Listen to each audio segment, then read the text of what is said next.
Well, let's back up and ask, what is the purpose of a deposition? Why do lawyers want to do it? Well, there are two types of testimony typically that we as mental health professionals find ourselves part of. One is depositions, the other is testimony in court. Now, the deposition takes place in a more informal atmosphere, typically in the attorney's office. Right. But the primary focus is to understand what you're going to say. What are you going to say to the question? So it's like a rehearsal for the attorney to ask the mental health professional a whole bunch of questions. But they have your report. They have the report, but they're going to ask you questions. Okay. All reports have holes in them. Mm-hmm. All reports need clarification. All reports may have grammatical problems. Okay. No matter how good we write them and proof them. And there may be other questions that they want to deep drill, which is how did you get to that conclusion? What does that mean? Now, you've done more than 50 of these over 30 years. Yeah. I'm relatively new to this game. I've probably done 3 depositions and 1 court appearance. And everyone says prepare. Oh, prepare for your deposition, prepare. Can you name 3 of the most important things that someone should do to prepare for being deposed? First thing, know your case. Know the case file. What does that mean exactly? You have your report. Know the content. Because typically, if it's a guardian ad litem Yes. file, it's going to be yay thick, and it will have amassed, you would have amassed it over a period of several months. Okay. You would have written a report. And between the time you're being deposed and when you submitted the report, several months could have gone by. Correct. So this has now become old. And you've moved on to other cases. You have to go back, read your file, review the case, relearn the facts, and have those at your fingertips. Reread your report. Understand what's in there. Understand why you went from point A to point B. Why or how you arrived at certain conclusions. So to bullet this, number 1 is renew your familiarity with the case, because it might be 3, 6 months, a year later, and you've moved on to other GAL cases or other work. Number 2, know your report cold. Correct. And be sure that you can get from A to C and you know what B is, how you got there. Because they're going to ask you questions about, well, you said this in the report, but why do you say that? Absolutely. Okay. So, what are mistakes that people make? Mistakes people make is they have no idea, no recall of the case. I mean, that's pretty egregious. Sure. Mistakes are they contradict themselves during the deposition. Say more about that. They'll say one thing in the beginning of the deposition, and later on they may contradict what they said. Okay. Another mistake is your folder, your file is disorganized. You need to go through it and organize it. And one of the things that I do to help me organize it, and everybody has their own way tell of me doing yours, this, I'd like to hear it. is that within my folder I have multiple folders. So I have a folder for mother, a folder for father, a folder for the children, a folder for collaterals, a folder that holds all my court documents and things, a separate folder for the appointment papers and court documents that pertain to my role as GAL. So that I can so if I need to reference something, I know at least which folder it's going to be. Okay. And the idea is that you look organized. And the attorney sees that you're organized. But even more importantly, being in a deposition, you're nervous. So it helps you feel more comfortable because you're organized and you're not fumbling. And the worst thing to do is be fumbling around and looking scattered. So, is the attorney, are they trying to trick you? Are they, as people have said, they really are trying to tear you down, they're trying to make you look silly. What's their strategy here? And how do you prepare for that? Well, in a deposition, it's more finding out what you know. Is asking questions that they couldn't ask at trial because they would be objected to. Oh, okay. It's finding out all the background information they can. The other attorney may object to a question asked, but at a deposition, 99% of the time you have to answer the question. They won't be able to, there are certain questions they won't be able to ask in court, but they have that as backup.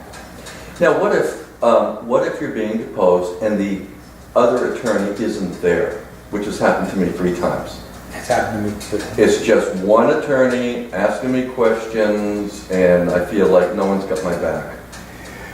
The bottom line is, as a guardian ad litem, you report to neither attorney, and nobody has your back at the deposition. Okay. You have to have your own back. And in certain ways, the court has your back, but removed. Same way, I don't understand. Well, We report to the court. the deposition is to find out more about what you did, how you did it, what you found, what you included, what you didn't include, how you got to your conclusions, and to get a sense also of how do you conduct yourself. Say more about that, because as you've said, and I know and you know, being mental health people, we're used to sitting in our office, either talking somewhat freely, extemporaneously, with our clients, depending on how active you are or how laid back. But this is totally different. It's much more defensive, would you say? Or how do you answer questions? It's not so much defensive, it's a different role. Okay. In a deposition, your job is to answer questions, and also on trial, at trial. However, at a deposition, the best type of question is a yes or no question. So if you can answer the question as yes or no, that's great. What you don't want to do at a deposition is to be helpful. You're not there to be helpful. You're there to answer questions. In a way, you're the puppet, and the puppet master is the attorney. And just like a ventriloquist gets the dummy to speak. Yeah. And not to be pejorative here, but it's a good analogy. You're just the dummy. You better say more about that, because I don't quite get that. Give us some examples, maybe. You're there, for example. Did you meet with Mrs. Smith? Yes. That is the answer. Well, if you want to be a little more polite, yes, I did. Okay. But the core is yes. Now, in your dealings with Mrs. Smith, how many times did you meet? Yes. Well, so there, it's not yes, no, but you have a It's a quantity. factual It's a piece of factual piece. information. And you say, I met with Mrs. Smith on 5 different occasions. Now, what if the attorney says, well, I think what's happening here is this is parental alienation to the nth degree, yada, yada, yada. He or she is giving their opinion. Why don't you see this as parental alienation? I'm not sure of what you're actually asking. Do you have a specific question that I could respond to? Well, I just did. I asked you, I see this as a pure case of parental alienation, and yet in your report you don't see it as such. How do you explain that? Let's do an aside here and say, first, the attorney probably won't go there. Well, they did, yeah. So let's take a look at how to respond to that. So what I would do is, because I don't know what you're talking about, because you said parental alienation. And anytime I get a question which is so big and broad like that, I'm not going to answer. And there's a difference between answering and responding. But I do have to respond. So what would you say to So the something like response is, Counselor, when you say parental alienation, what specifically are you asking about? Well, and what if, well, I'm sorry, I'm asking the questions which I've had told to me when I've tried to ask back. I'm asking the questions, just please answer the question. Why don't you see this as a case of parental alienation? If the attorney goes that way, that's pretty heavy. Really? Okay. Pretty arrogant way to go.